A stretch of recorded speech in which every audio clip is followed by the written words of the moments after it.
કેમ છો મિત્રો? મજામાં? હવે આજે આપણે નવો ટોપિક લઈએ છીએ.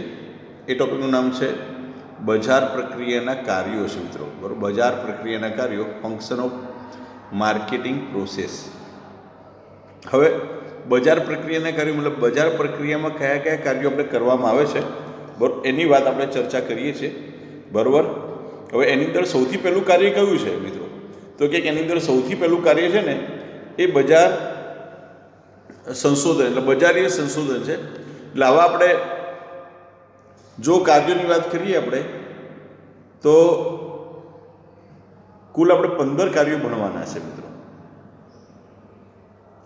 15 કાર્યોની અંદર વાત કરીએ છીએ તો સૌથી પહેલાં આપણે વાત કરીએ બજારીય સંશોધન. એના કાર્યો અલગ અલગ છે અને આ કાર્યો બને ત્યાં સુધી સિક્વન્સમાં લેવા વધારે સારા છે. એટલે તમે તૈયાર કરો છો ત્યારે સિક્વન્સમાં તૈયાર કરવા. પહેલાં બજારીય સંશોધન, પછી માલનું એકત્રીકરણ, માલને વપરાશ યોગ્ય બનાવવો, બરાબર, માલનું પ્રમાણીકરણ કરવું, એના પ્રમાણીકરણને વર્ગીકરણ કરવું, એના પછી માલ પર નિશાની કરવી, કિંમત નિર્ધારણ, માલનું પેકિંગ કરવું, માલનો સંગ્રહ કરવો, વાહન વ્યવહાર, માલનો વીમો લેવો, નાણાકીય વ્યવસ્થા કરવી, જાહેરાત, વેચાણ, વિતરણની વ્યવસ્થા, વેચાણ અને વેચાણ પછીની સેવાઓ મિત્રો. એટલે આ જે છે ને શક્ય હોય ત્યાં સુધી સિક્વન્સમાં લો, વધારે સારું છે. બરાબર છે. તો એની અંદર આપણે પહેલું કાર્ય આપણે લઈએ છીએ બજારીય સંશોધન. બરાબર, બજારીય સંશોધનની વાત કરીએ છીએ મિત્રો. બજારીય સંશોધન છે ને એટલે બજાર પ્રક્રિયાનું, એટલે કે માર્કેટિંગનું પહેલું કાર્ય છે. સમજી લેજો. પરીક્ષામાં પૂછાય કે બજાર માર્કેટિંગનું એટલે બજાર પ્રક્રિયાનું પહેલું કાર્ય કયું? તો કે બજાર પ્રક્રિયાનું પહેલું કાર્ય કયું કહેવાય? બજાર સંશોધન. બરાબર છે. બજાર સંશોધન છે ને એ શું કરે છે કે ગ્રાહકો વિશેની માહિતી મેળવવામાં આવે છે. બજારીય પ્રક્રિયામાં બજારીય સંશોધન છે એ ગ્રાહકો વિશેની શું મેળવવામાં આવે છે? માહિતી મેળવવામાં આવે છે. તેમની પસંદગી, તેમને કઈ વસ્તુની પસંદગી છે, તેમની અભિરુચિ કઈ છે, બરાબર, વગેરે માહિતી મેળવવામાં આવે છે.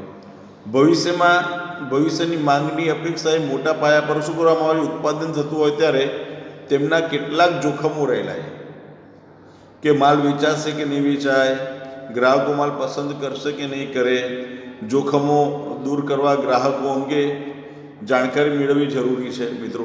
એટલે આ પ્રકારના આપણે વસ્તુનું ઉત્પાદન તો કરી નાખીએ, પણ માની લો કે પછી વેચાણ ન થયું તો, માલ પડ્યો રહ્યો તો આ બધા કારણોને લીધે, બરાબર, આ બધા જ કારણોને લીધે શું છે? બજારીય સંશોધન એટલે ગ્રાહકો વિશેની માહિતી આપણે શું છે? મેળવવી પડે છે. આખું બજારનું સંશોધન કરવું પડે છે. બરાબર. અને તેને આધારે વસ્તુની કિંમત, એટલે વસ્તુની માંગ, હરીફાઈ વગેરે બાબતોનો પણ શું કરવામાં આવે છે? એનો અભ્યાસ કરવામાં આવે છે. બરાબર છે. અને એના માટે પ્રશ્નાવલી કે નમૂનાની પદ્ધતિ વગેરેનો ઉપયોગ પણ કરવામાં આવે છે મિત્રો. બરાબર છે. એટલે બજારી સંશોધન એટલે માલ ઉત્પાદક છે, ઉત્પાદન તો કરી નાખે પણ માલ પડ્યો રહે તો એનો, એટલે એના માટે શું કરવામાં આવે? પેલા બજારીય સંશોધન મતલબ ગ્રાહકો કઈ વસ્તુની માંગ કરે છે, કઈ કિંમતે એ લોકો માંગ કરી રહ્યા છે, એમને કઈ કિંમતે પોસાય, કેવી વસ્તુ પોસાય, આ બધી જ વસ્તુઓમાં એટલે બજાર સંશોધનનું આ કાર્ય છે મિત્રો.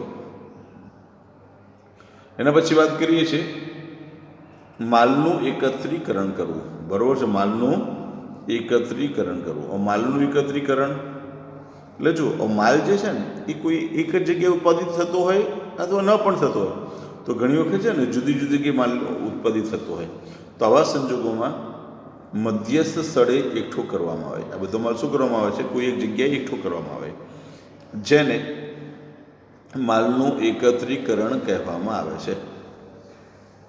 હવે ઘણી વખત છે ને આ ઉત્પાદકો ક્યાં હોય? બધા અલગ અલગ હોય, છૂટાછવાયા ઉત્પાદકો હોય.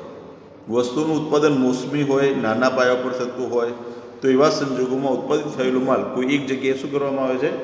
ભેગો કરવામાં આવે છે, એક જગ્યાએ એકત્રિત કરવામાં આવે છે. આ માલ એક જગ્યાએ એકત્રિત કરવામાં આવે ને પછી એ માલને એકત્રીકરણ કર્યા પછી એને વપરાશ યોગ્ય બનાવવામાં આવે. હવે જો ઉદાહરણ તરીકે, હવે અત્યારના સમયમાં આપણે કોઈ પણ વસ્તુ ખરીદવી હોય ને તો ડાયરેક્ટ આપણે ખેડૂતો પાસેથી નથી ખરીદતા. આપણે માનો કે ઘઉં ખરીદવા હોય તો ખેડૂતો પાસે જઈએ છીએ? ના, આપણે શું કરીએ છીએ? તો કે દુકાનદાર પાસે જઈએ છીએ. તો દુકાનદાર જે મેઇન હોલસેલર છે એ શું કરશે? તો જે પણ ખેડૂતો છે એ ખેડૂતો પાસેથી માલ એકઠો કરશે. માલ એકઠો કરી એટલે માલ ભેગો કરશે. અલગ અલગ ગામમાંથી બધો માલ ભેગો કરશે, પોતાના ત્યાં ગોડાઉન હશે એ ગોડાઉનમાં માલ રાખશે. બરાબર. અને એના પછી ત્રીજો મુદ્દો આવ્યો, માલને વપરાશ લાયક બનાવવો. માલને વપરાશ યોગ્ય બનાવવો. માલને વપરાશ યોગ્ય બનાવો એટલે શું? માનો કે જે પેલા ઘઉં આપણે વાત કરતા હતા ને, કે એ ઘઉં છે ને ભેગા કરશે.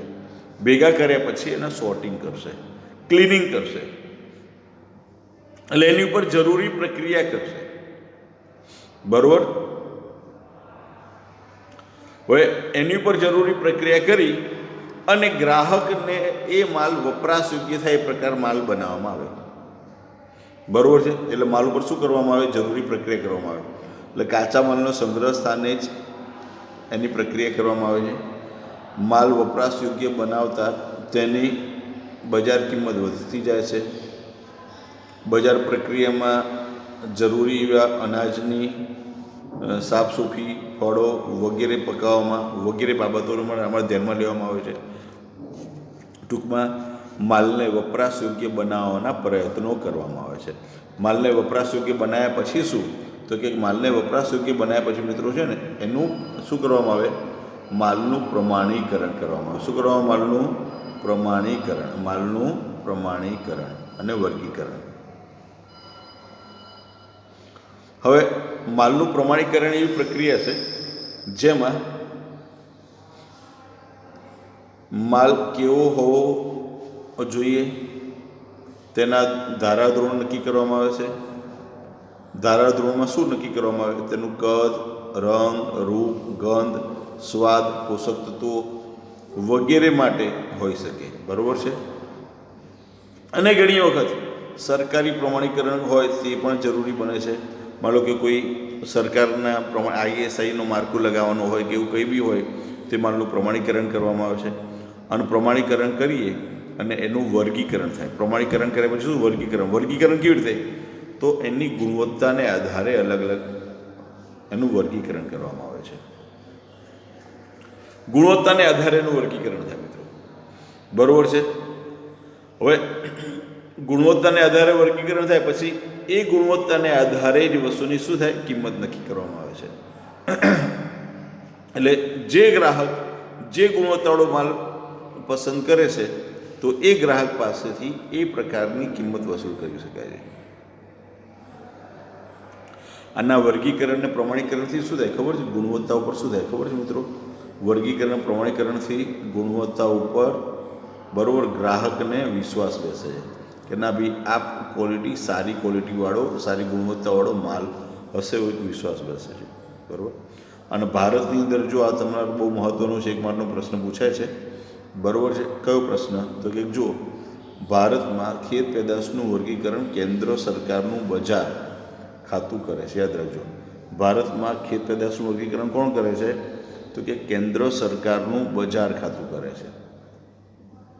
અને ઔદ્યોગિક ઉત્પાદનનું વર્ગીકરણ ભારતીય પ્રમાણ સંસ્થા કરે છે. આ યાદ રાખજો. ઔદ્યોગિક ઉત્પાદનનું વર્ગીકરણ કોણ કરે? તો કે BIS, ભારતીય પ્રમાણ સંસ્થા. બરાબર છે. ક્લિયર? આ સમજ પડી ગઈ?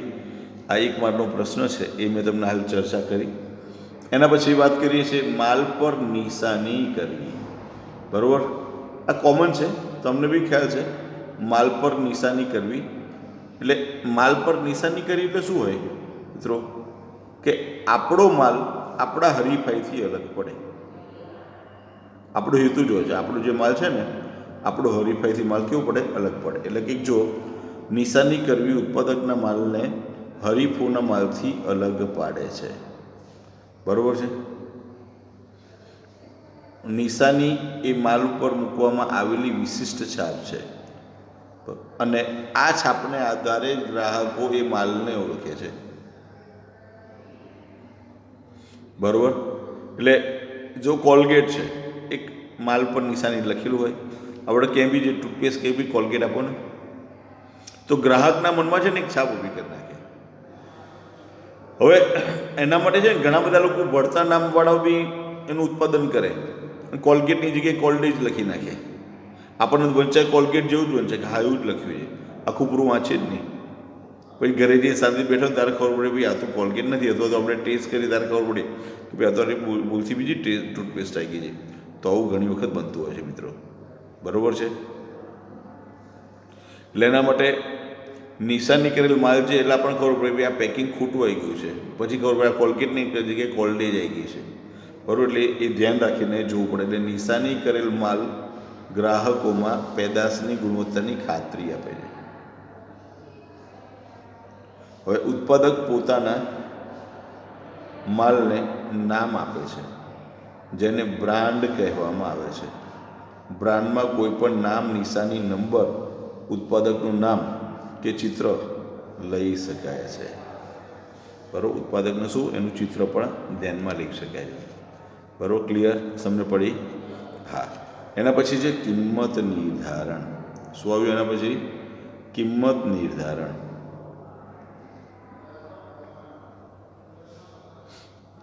કિંમત નિર્ધારણમાં શું તો કે ઉત્પાદક પોતાના ઉત્પાદન અંગે વિવિધ પ્રકારના ખર્ચનો અંદાજ મેળવે છે, જેમાં માલનો ઉત્પાદન ખર્ચ, માલનું પેકિંગ, વીમો, વિતરણ, જાહેરાત વગેરે ખર્ચનો સમાવેશ કરવામાં આવે છે. અને આ પડતરમાં જરૂરી નફાની રકમ ઉમેરી વેચાણ નક્કી કરવામાં આવે. કિંમત નિર્ધારણ એટલે શું? વસ્તુની પહેલાં પડતર નક્કી કરવામાં આવે. પડતરની અંદર એનું પેકિંગ ખર્ચ છે, લેબર છે, બધી જ વસ્તુ એમાં એડ કરવામાં આવે. અને એ કર્યા પછી એમાં નફો ઉમેરવામાં આવે. નફો ઉમેરી પછી શું મળે? આપણને વેચાણ કિંમત મળે. એટલે આ જ્યારે પણ આપણે કિંમત નક્કી કરીએ છીએ ને મિત્રો, ત્યારે કઈ બાબત ધ્યાનમાં રાખવી પડે? તો કે કિંમત નિર્ધારણ કરતી વખતે યાદ રાખજો, વસ્તુની માંગ અને હરીફોની કિંમતને ધ્યાનમાં લેવામાં આવે છે.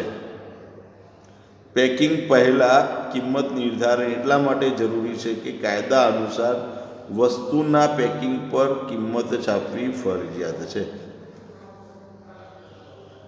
આપણે જે પેકિંગ કરીએ છીએ ને એ વસ્તુની, કોઈ પણ વસ્તુનું પેકિંગ કરીએ તો એની પર કિંમત છાપવી ફરજિયાત છે. એટલે એટલા માટે બહુ બાબત મહત્વની છે.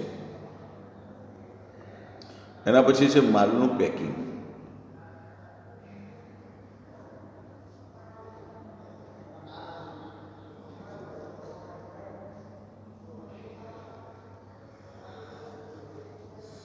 માલનું મિત્રો પેકિંગ કરવું. હવે ખ્યાલ છે, તૈયાર માલને રક્ષણ આપવાનું ગ્રાહકોમાં આકર્ષણ ઊભું કરવાનું કાર્ય કરે છે. માલનો કેવી રીતે ઉપયોગ કરવો પેકિંગ પદ્ધતિ ઉપર છાપવામાં આવે છે. અને પેદાશને પેકિંગની જરૂરિયાત રહે છે. પેકિંગ એ પેદાશના વસ્ત્રો કહી શકાય. પેકિંગ છે ને મિત્રો, એક તો ગ્રાહકમાં આકર્ષણ ઊભું કરે. પેકિંગ કરવાથી એક સારી છાપ ઊભી થાય છે. અને દરેક પેદાશને પેકિંગની જરૂરિયાત રહે છે. કોઈ પણ પ્રોડક્ટ હોય ને તેને પેકિંગ કરવું પડે. એટલા માટે એવું કહ્યું, પેકિંગ એ પેદાશના વસ્ત્રો છે. પેકિંગને કારણે શું થાય તો કે એની ઉપયોગિતામાં સરળતાથી, એની ઉપયોગિતા ખરી ને તેની ઉપયોગિતા કેવી સરળ બને છે. પેદાશની હેરફેર સરળતાથી આપણે કરી શકાય છે.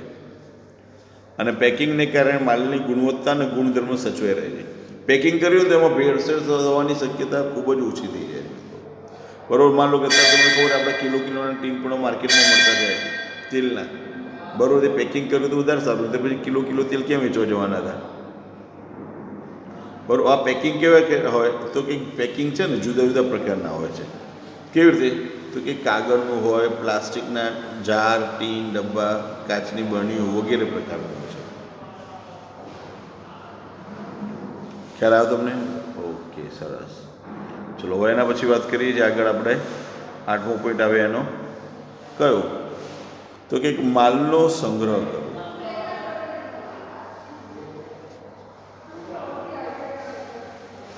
માલનો સંગ્રહ કરવો. બરાબર. શું કરવાનું હોય? માલનો સંગ્રહ કરવાનો. હા, માલનો સંગ્રહ કરવો મિત્રો.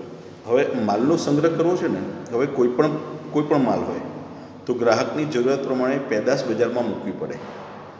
ગ્રાહક જેટલા પ્રમાણમાં માંગ ઊભી કરે બરાબર એટલા પ્રમાણમાં પુરવઠો બજારમાં હોવો જોઈએ. બરાબર. એટલે એવું કહેવાય માંગ અને પુરવઠોની સમતુલા જાળવવું જરૂરી બને છે બજારમાં.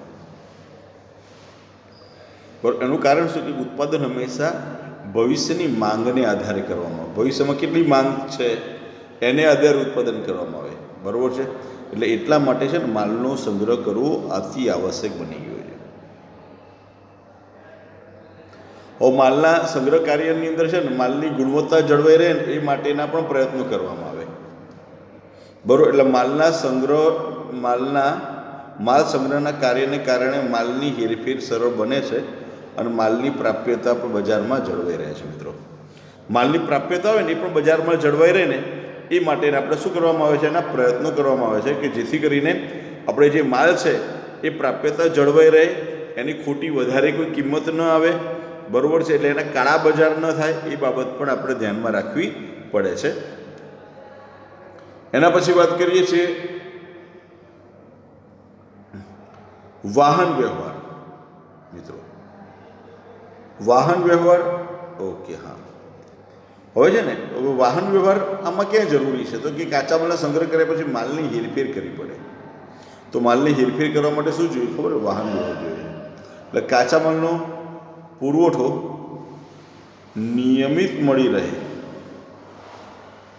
તૈયાર માલને ગ્રાહક સુધી પહોંચાડવા અને વિતરણ કરવા વાહન વ્યવહાર વિવિધ સાધનોનો ઉપયોગ કરવો જરૂરી બને છે.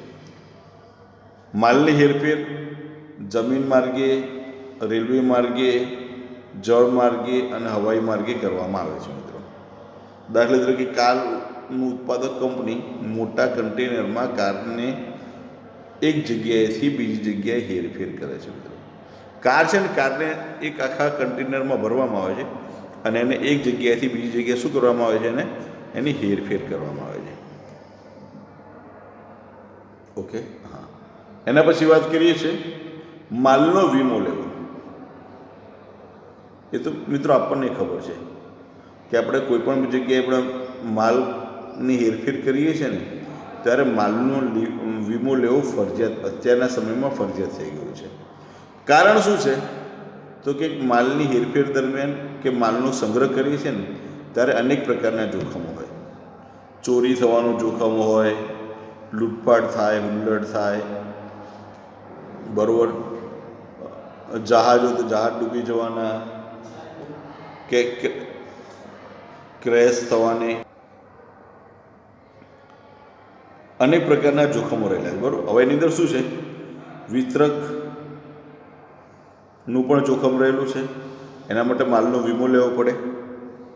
માલનો વીમો લેવાથી સંભવિત જોખમો સામે આપણને રક્ષણ મળી શકે છે. એમાં ઉત્પાદકો, વિતરકો, આગનો વીમો, મિલકતનો વીમો, અકસ્માતનો વીમો, દરિયાઈ વીમો, હુલ્લડનો વીમો વગેરે અનેક પ્રકારના વીમાની જરૂરિયાત ઊભી થાય છે મિત્રો. બરાબર છે. એટલે વીમો લેવો આપણે કેવું બની ગયા છે? ફરજિયાત બની જાય છે.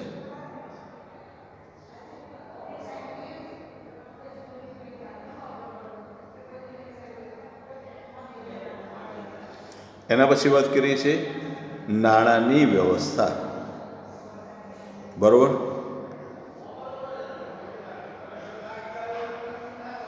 નાણાકીય વ્યવસ્થા એટલે કે નાણાંની વ્યવસ્થા.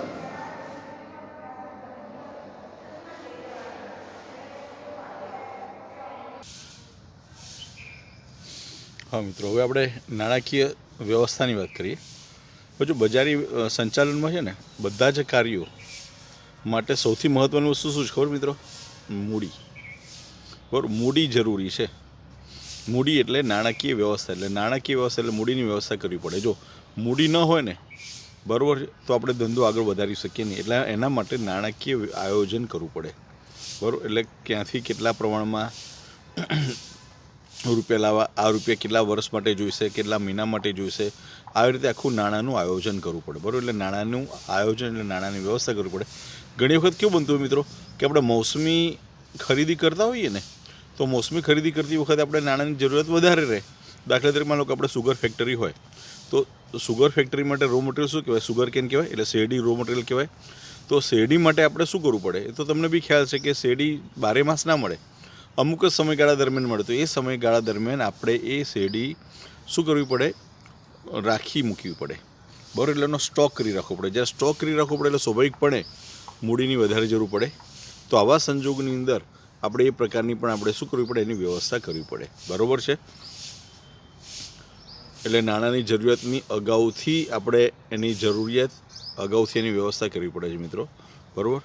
અને નાણાંની ઉપલબ્ધતા અને બજારીય સંચાલનના જુદા જુદા કાર્યો, જેવા કે જાહેરાત ઝુંબેશ છે, વિતરણ વ્યવસ્થા ઊભી કરવી, માલનું બ્રાન્ડિંગ કરવું, બજારીય સંશોધન કરવું વગેરે વચ્ચે સંકલન જાળવવું પડે છે મિત્રો, બરાબર.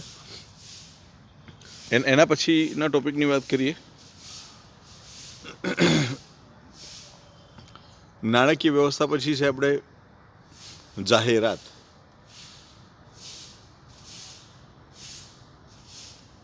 જાહેરાત છે ને મિત્રો, એ આપણું વેચાણ માટેનું હાર્દ કહેવાય. સૌથી મહત્વનો ભાગ જાહેરાત કહેવાય. વસ્તુનું વેચાણ કરવું હોય ને તો એના માટે સૌથી મહત્વનો ભાગ શું કહેવાય? જાહેરાત કહેવાય. એટલે જાહેરાત માટે એની વ્યૂહરચના કરવામાં આવે. કેવી રીતે? એક તો નાણાંની પ્રાપ્યતા છે એ પણ જોવી પડે, અને એની સાથે સાથે એની વ્યૂહરચના પણ ઘડવામાં આવે છે. એટલે જાહેરાતના કાર્યોને આધારે પેદાશનો પ્રકાર, હરીફોની જાહેરાતની વ્યૂહરચના, માધ્યમોની અસરકારકતા, પછી જાહેરાત પેદાશની માંગ ઊભી કરવી વગેરે બાબતો બહુ મહત્ત્વનું ધ્યાન રાખે છે. અને સ્થાનિક જાહેરાત ઝુંબેશ વધુ અસરકારક સાબિત થાય છે મિત્રો. એટલે આ જાહેરાત એટલે સ્થાનિક લેવલે, બરાબર, નાના લેવલે પણ આપણે જાહેરાત કરીએ ને તો એનાથી આપણો ઝુંબેશ શું છે? વધારે થાય. એટલે સ્થાનિક જાહેરાત ઝુંબેશ વધુ અસરકારક સાબિત થાય છે મિત્રો. ક્લિયર? ઓકે. હા, હવે એના પછી આગળ વાત કરીએ છીએ વેચાણ વિતરણ વ્યવસ્થા. હવે આપણે વેચાણ વિતરણ વ્યવસ્થા, આપણે જે માલનું ઉત્પાદન કર્યું ને, એટલે ઉત્પાદક પાસેથી ગ્રાહક પાસે પેદાશ ઝડપથી અને કિફાયતી કિંમતે પહોંચે, એટલે વ્યાજબી કિંમતે પહોંચે ને એ જરૂરી છે. એટલે એના માટે આપણે વિતરકોની નિમણૂક કરવી પડે, બરાબર. માલની વહેંચણીનું કાર્ય કરવા માટે મધ્યસ્થીઓ અલગ અલગ પ્રકારની જિલ્લામાં કે રાજ્યમાં નીમવા પડે, બરાબર. ડીલરો નીમવા પડે, ડિસ્ટ્રીબ્યુટર નીમવા પડે. આ પ્રકારે આપણી આખી એક ચેનલ, એક સિસ્ટમ બનાવવી પડે, બરાબર. એક સાંકળ બનાવવી પડે. વેચાણ વિતરણ વ્યવસ્થાની આખી સાંકળ બનાવવી પડે.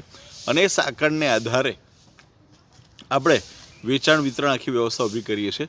એની અંદર શું છે કે જો માલની માંગ ઘણી વધુ હોય તો સતત વિતરણ વ્યવસ્થા ઊભી કરવી પડે. દાખલા તરીકે માન લો કે તમને ઉદાહરણ આપો, માનો કોકાકોલા છે, તો કોકાકોલા એક રેગ્યુલર બ્રાન્ડ છે અને એની જે પ્રોડક્ટ છે ને એ રેગ્યુલર યુઝ થાય છે.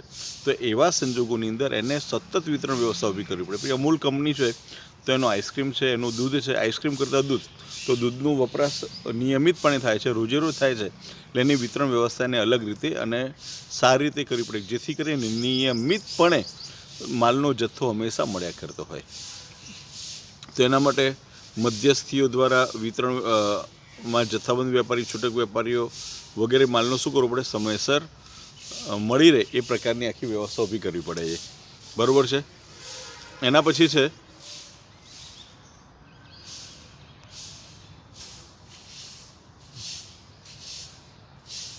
એટલે કેટલીક વાર ઉત્પાદક પોતાના ઉત્પાદનના સ્થાનેથી વસ્તુ વેચાય એ પ્રકારની આખી વ્યવસ્થા ઊભી કરતા હોય છે, બરાબર. એટલે ડાયરેક્ટ સેલ થાય, એટલે ખબર ફેક્ટરી આઉટલેટ બનાવે છે. તમને મિત્રો ખબર છે ફેક્ટરી આઉટલેટ એટલે શું છે? ફેક્ટરીમાં ઉત્પાદન થયેલું સીધી વસ્તુ ત્યાં આગળ સરળતાથી આપણે વેચી શકીએ છીએ. એના પછીનો ટોપિક છે મિત્રો વેચાણ, બરાબર. એના પછીનો ટોપિક આવ્યો વેચાણ.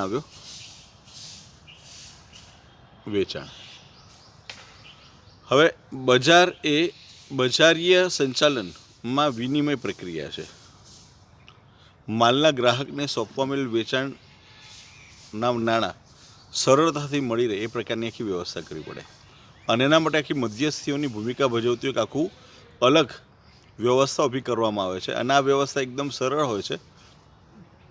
કઈ રીતની સરળ? તો આપણે છે ને એમાં કોઈ પણ પ્રકારની વસ્તુનું વેચાણ કરવું હોય એ વ્યક્તિગત વેચાણ કરી શકાય, બલ્કમાં વેચાણ કરી શકાય, સમૂહમાં વેચાણ કરી શકાય, આવું કોઈ પણ પ્રકારનું સરળતાથી વેચાણ કરી શકાય. એ માટે જો કોર્પોરેટ સેલિંગ પણ હોય છે, ઇન્ડિવિજ્યુઅલ સેલિંગ પણ હોય છે. આ બધા તમારા માટે નવા કન્સેપ્ટ છે, બરાબર, પણ આ સમજવા જેવા છે. કોર્પોરેટ સેલિંગ એટલે એક જ જગ્યાએથી એક કરતાં વધારે ઓર્ડર આપણને મળી જાય એને કોર્પોરેટ સેલિંગ કહેવાય. અને ઇન્ડિવિજ્યુઅલ સેલિંગ એટલે એક વસ્તુ એક વ્યક્તિને વેચવામાં આવે. તો આ પ્રકારે આપણે વેચાણ કરીએ છીએ. ઘણી વખત આપણે ઓછા માર્જિન રાખીને કોર્પોરેટ સેલિંગ કરવાથી આપણને વધારે ફાયદો થતો હોય છે મિત્રો. એના પછી વાત કરીએ છીએ વેચાણ પછીની સેવાઓ. વેચાણ પછીની સેવાઓ કઈ રીતે છે, કયા સેન્સમાં છે, તેની વાત કરીએ તો કે એક સંતુષ્ટ અને કાયમી ગ્રાહક મેળવવા ગ્રાહકોની ફરિયાદ સાંભળવી, બરાબર. આપણે જો રેગ્યુલર ગ્રાહકો મેળવવા હોય ને તો ગ્રાહક સંતોષ મેળવે ને એ બાબત આપણા માટે મહત્ત્વની છે. એટલે ખામીવાળો માલ પરત લઈ લેવો પડે, બરાબર છે. જરૂરિયાત એટલે એની અંદર એમને કોઈ પણ પ્રકારની વેચાણ પછીની અલગ અલગ પ્રકારની સેવાઓ આપવી પડે. માન લો કે આપણે ઘરઘંટી લીધી હોય કે ફ્રીજ લીધું હોય કે એસી લીધું હોય કે ટીવી લીધું હોય તો એનું ડેમોન્સ્ટ્રેશન આપવું પડે, બરાબર છે. પછી એના પછી એમને બીજો કોઈ પણ પ્રોબ્લેમ આવતો હોય તો પ્રોબ્લેમનું સોલ્યુશન કરવું પડે.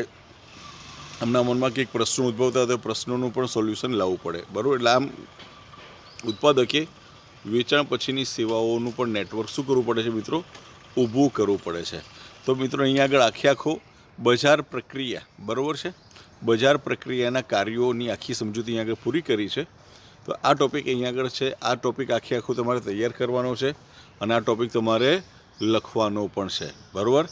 એટલે આ ખાસ યાદ રાખી લેજો કે આ ટૉપિક આખો આપણો પૂરો થયો.